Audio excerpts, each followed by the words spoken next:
நான் உறுதி அளித்தவாறு பரந்தூரில் புதிய விமானம் நிலையம் அமைக்க மேற்கொண்ட நடவடிக்கைகள் இந்த அரசால் கைவிடப்படும். துறை சார்ந்த வல்லுநர்கள் மற்றும் கல்வியாளர்கள் ஆகியோர்களிடம் கலந்தாலோசித்து விவசாய நிலங்கள் மற்றும் குடியிருப்புகளுக்கு பெரிய அளவில் பாதிப்பு ஏற்படாதவாறு புதிய விமான நிலையம் அமைப்பதற்கான பொருத்தமான சில மாற்று இடங்கள் தேர்வு செய்யப்பட்டுள்ளன. பரந்தூர் வேணாம் சரி அப்படின்னா சென்னைக்கு 2வது ஏர்போர்ட் தேவையில்லைன்றது முதல் கேள்வி.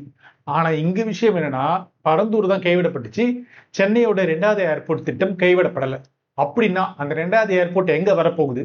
அங்க நிலங்களே இருக்காதா? மக்களே வாழ மாட்டாங்களா? நீர்நிலைகள் பாதிக்கப்படாதா? இப்படி பல கேள்விகள் நமக்குள்ளே இருக்கு. எல்லாம் சரி பண்ணி ஒரு இடத்த சூஸ் பண்ணா அதுவும் பரந்தூர் மாதிரி ஆகாதா? அப்போ மக்கள் போராட மாட்டாங்களா?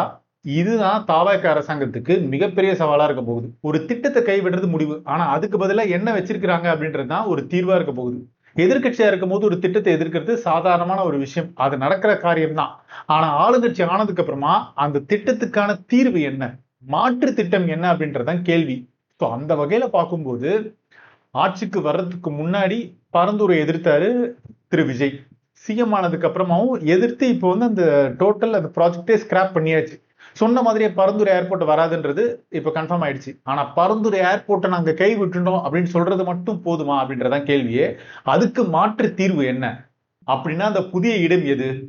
4-5 இடத்தை சூஸ் பண்ணும். அதுக்கே கொஞ்ச நாட்கள் டைம் ஆகும், கொஞ்சம் வருடங்கள் போகும். அந்த இடத்தை எப்படி தேர்வு செய்ய போறாங்க, எவ்வளவு நிலம் தேவைப்படும், எத்தனை குடும்பங்கள் பாதிக்கப்படும், நீர்நிலைகள் என்ன ஆகும், சுற்றுச்சூழல் பாதிப்பு என்ன, மக்களுக்கான இழப்பீடு என்ன, பணிகள் எப்ப தொடங்கும், இப்படி பல கேள்விகள் நம்ம அடுக்கிட்டே போகலாம். சுற்றுச்சூழல் பாதிப்பு, விவசாயிகள் போராட்டம், கிராம மக்களுடைய பாதிப்பு, அதுக்கப்புறமா நீர்நிலைகள், இப்படி பல காரணத்தை சொல்லிதான் சட்டப்பேரவையிலே முதல்வர் விஜய் என்ன சொல்லியிருக்காரு, பரந்தூர் ஏர்போர்ட் கைவிடப்பட்டுச்சுன்னு இருக்காரு.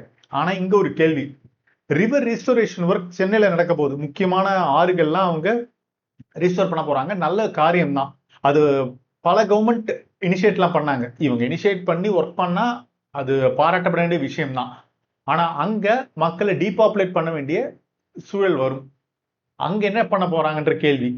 ஸோ இப்போ இதே மாதிரியான ஒரு விஷயம் புதிய ஏர்போர்ட்டுக்கு வரும். புதிய ஏர்போர்ட் வரும்போது என்ன ஆகும், நீர்நிலைகள் அங்கேயுமே இருக்கிறதுக்கான வாய்ப்பு இருக்கு. ஏன்னா மிகப்பெரிய நிலம் தேவைப்படும். அங்கேயுமே மக்கள் நிறைய பேர் இருப்பாங்க. அவங்களை எப்படி டீபாப்புலேட் பண்ண போறாங்க, அந்த பகுதியில ஏரிகள் என்ன, கால்வாய்கள் என்ன, வெள்ள நீர் போகிற பாதை என்ன, நிலத்தடி நீர்நிலை என்ன, இப்படி எல்லாத்தையுமே முதல்ல ஆய்வு செய்யணும். இல்லைன்னா என்ன ஆயிடும்னா, இன்னைக்கு நாங்க சென்னையில நீர்வழிகளை மீட்டுட்டோம், நாளைக்கு இதே ஏர்போர்ட்டுக்காக நீர்நிலைகள் அழிக்கிறோம் அப்படின்ற நிலைமைக்கு தள்ளப்படக்கூடாது. ஏன்னா இது ப்ராப்பரா ஹேண்டில் பண்ணி ஆகணும். சரி, இப்போ ஒரு முக்கியமான விஷயத்த பேசுவோம். பரந்தூர் அப்படின்ற ஒரு பிளேஸ் இருக்குல்ல, அத ஏதோ ஒரு வருடத்திலேயோ 2 வருடத்திலேயோ செலக்ட் பண்ணல. பல வருடமா ஆய்வு செஞ்சு 4 இடத்தை சூஸ் பண்ணி கடைசியா ஷார்ட்லிஸ்ட் பண்ணப்பட்ட இடம் தான் பரந்தூர். அதுக்கான ப்ராசஸ் பெருசு. ஏன்னா இங்கதான் டீபாப்புலேஷன்ன்றது 4 இடங்களை கம்பேர் பண்ணும்போது இந்த இடத்துலதான் கம்மியா இருக்கு. பரந்தூர், பன்னூர், திருப்போரூர், படாலம், இந்த 4 இடங்களை கம்பேர் பண்ணும்போது பரந்தூர்ல மட்டும்தான் டீபாப்புலேஷன்ன்றது கம்மியா இருக்கு. மற்ற இடத்துலயுமே டீபாப்புலேஷன் பண்ணிதான் ஆகணும், எங்க போனாலும் பண்ணிதான் ஆகணும். ஏன்னா பல்லாயிரக்கணக்கான ஏக்கர் நிலம் இதுல கையகப்படுத்த வேண்டிய நிலைமை இருக்கும். மேக்சிமம் பெர்சன்டேஜ் இங்க நிலம்லாம் கையகப்படுத்திட்டாங்க.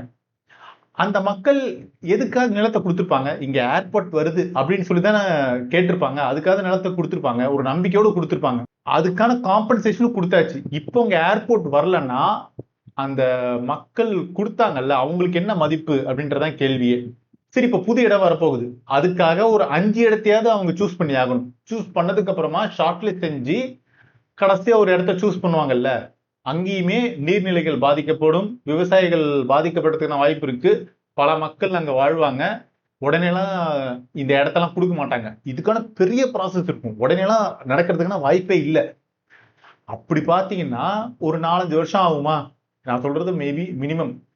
அதை தாண்டி கூட போறதுக்கான வாய்ப்பு இருக்கு. அப்படி ஆனா என்ன ஆகும், அதுக்குள்ள இன்வெஸ்ட்மெண்ட் தெலுங்கானா, ஆந்திரா, கர்நாடகா, மகாராஷ்டிரா எல்லாத்துக்குமே போயிடும். இப்பயே அவங்க ஜிடிபி எகிரிட்டு இருக்கு, முதலீடுகள்லாம் அங்க போய்கிட்டே இருக்கு. இப்ப பரந்தூர் ஏர்போர்ட்டே இல்லைன்னு சொன்ன உடனே தமிழ்நாடு எக்கனாமிக் டிசாஸ்டர் நோக்கி போகும் அப்படின்லாம் முடிவு செய்ய முடியாது.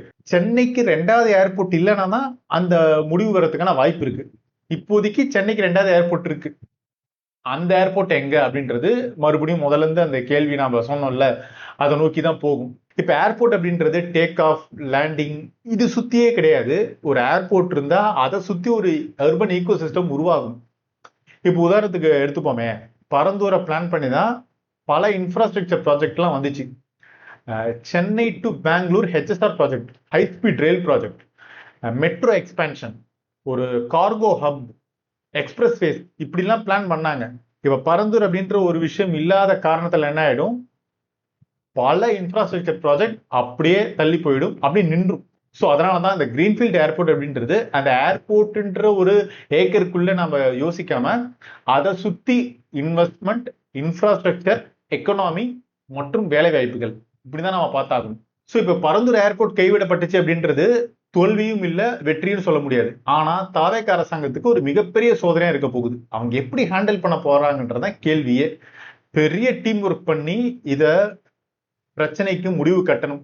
ஏன்னா சென்னைக்கு 2வது ஏர்போர்ட் தேவை தேவை அப்படின்னு பல முதலீட்டாளர்கள்லாம் பேசிட்டு இருக்காங்க. இதுவே ரொம்ப லேட்டு. மறுபடியும் சொல்றது அதுதான், சவுத் இந்தியாவே நம்ம எடுத்துப்போமே, சென்னை, பெங்களூர், ஹைதராபாத், இந்த 3 நகரங்களோட ஏர்போர்ட் கம்பேர் பண்ணுங்க, உங்களுக்கே தெரியும். நீங்க போயிருந்தீங்கன்னா தெரியும், அந்த அளவுக்கு இருக்கு.